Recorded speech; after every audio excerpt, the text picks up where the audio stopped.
Alright folks, alright, here's the gauge, which I don't have the end on it because I ain't gonna hook it up. They're just doing this to show you. You don't want to go over 2,000 psi. And let's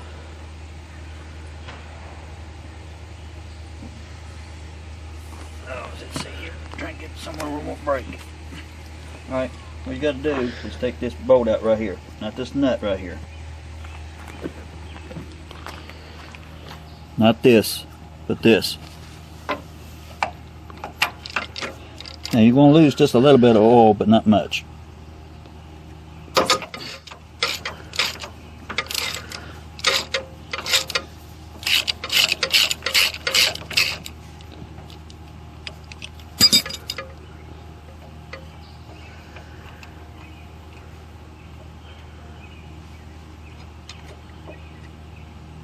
And that's how she ought to come out. Now, the shims is right down inside here.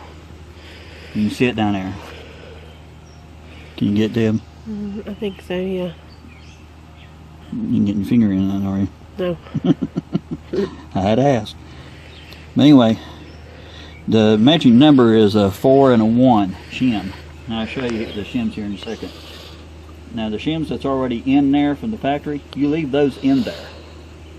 Okay? And but you test it first, and usually they will test at 1750 psi. And the reason they got them cut back is because keep people from tearing up the equipment and getting hurt.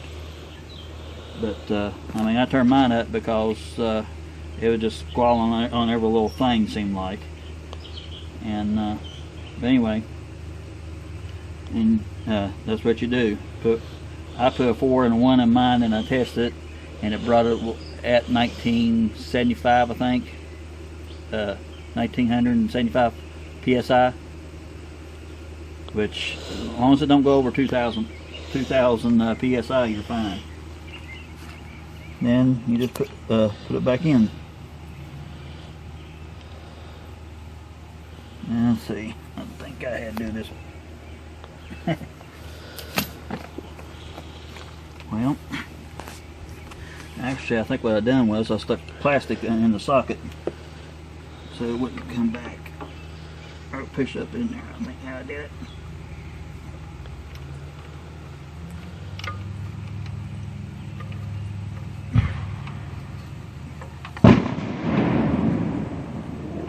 Good gracious. You don't want to cross thread it. You want to keep it clean.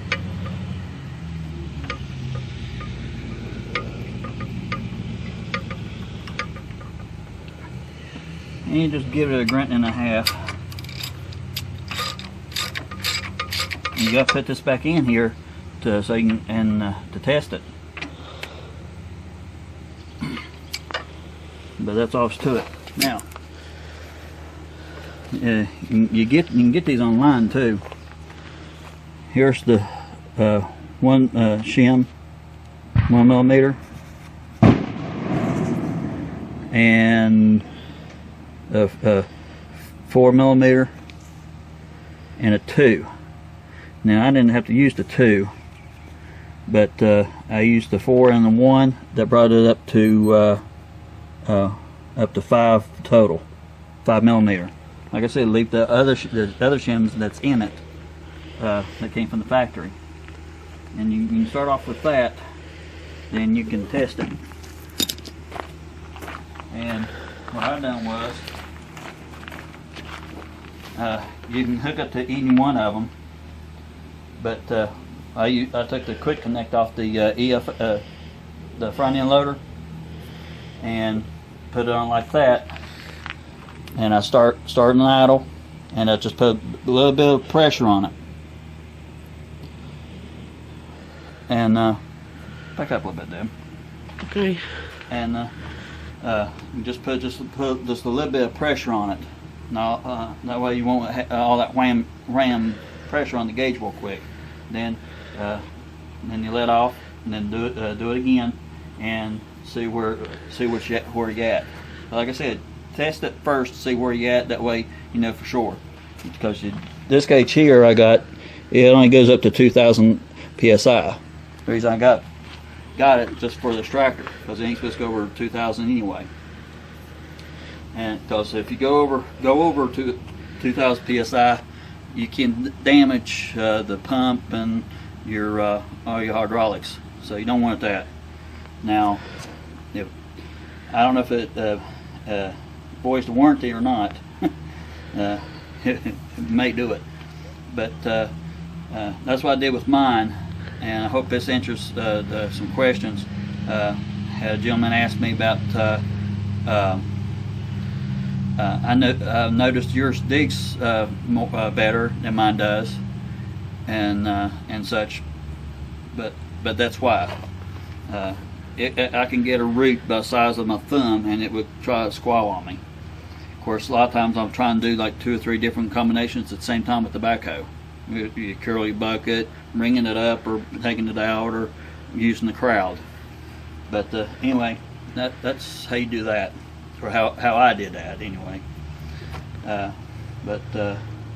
And you want to test it at low idle, about 2,000 RPM and about 3,000. Make sure it don't go over 2,000 psi.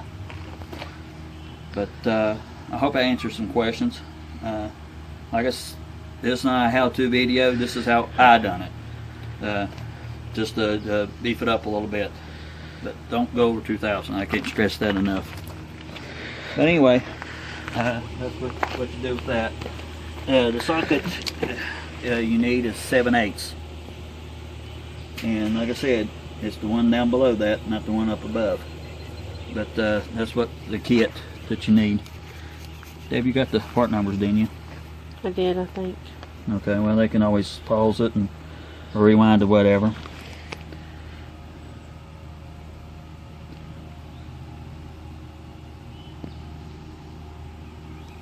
But anyway, folks, that's how I did mine, and it helped it a lot. Of course, it's not going to dig like a big machine full size, because it's just too little. But it still gets the job done. You just have to be patient with it. But I feel like that's what the Kubota factory has done. They don't want people to get hurt or tear the machine up. If you're using a FEL frame loader with a bucket or the forks, don't pick up your load and over your head, like way up here. Keep your load down to the ground, close as you can, and tilt it back. Now, if you do get in trouble, you can drop your frame loader, and it will stabilize the machine, and so they won't risk a rollover, or what I call tippy toe. You can tell it's 4th of July around here. Sounds like World War III going on. Another thing too, I've also done. Come around there. I have put fluid in the tires, and for extra weight. And I'll show you how I did that in just a second. Alright, folks, I kind of fabricated a rig in here. And what we're doing around in this part of the country, we're getting this windshield wiper fluid. And I didn't plan it to be the same color as the tractor. No, it just happened to work out that way. They have always sold out the blue windshield wiper fluid, because the summer blend done came out, but it's minus 20 degrees Fahrenheit. And I ain't getting no money from Ranex or whatever. This is just the only thing I had on hand. It was actually more expensive than I want to put in it, but anyway, that's what I done. What I done was, I did this, is I took the electric fuel pump for gas, and I wired me up a switch. Of course, this goes to the battery, and I wired me up a switch. This goes into the windshield wiper fluid. I just took the cap off, punched a hole in it, Well, actually, Debbie did that. Didn't you, honey? Yes. And stuck it there. And you have to, now you don't do the front tires, just the back. They don't recommend you put any weight no more on the axle on the front because the front end loader. You get, I went by what the book said. Have your valve stem at 12 o'clock, which it's about 11:30. But put it right here. What I done was this, and I put it on here like that. Actually, this piece right here is off an old hand tire pump, and I've just put on the take your valve stem out. Of course, you take your cap off, take your valve stem out, put this on it, and then what I done, I let it run down to half a gallon. Of course, I had the backhoe on here at the time too, and I took all the weight off the tires. And you have to let the air out first, and get the weight off. Let the air out of your tires. Put your valve stem at 12 o'clock. Put this on. Let it go down to about half a gallon. Then you let the air back out. And as it fills up, you're going to have to do it more often. Letting the air out. And I think it took 11.5 gallons per side. And I only did 75%. And that's what the book recommends you to do. But anyway, you just keep doing that until when you go let your air back out, when you get fluid back out, your valve stem, that's when you quit. That's when it's 75% according to the manual. And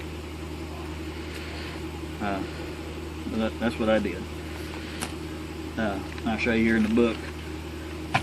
They don't want you to put up to 90, 95, or 100% because what it shows, if you run over a rock, it'll blow the tire.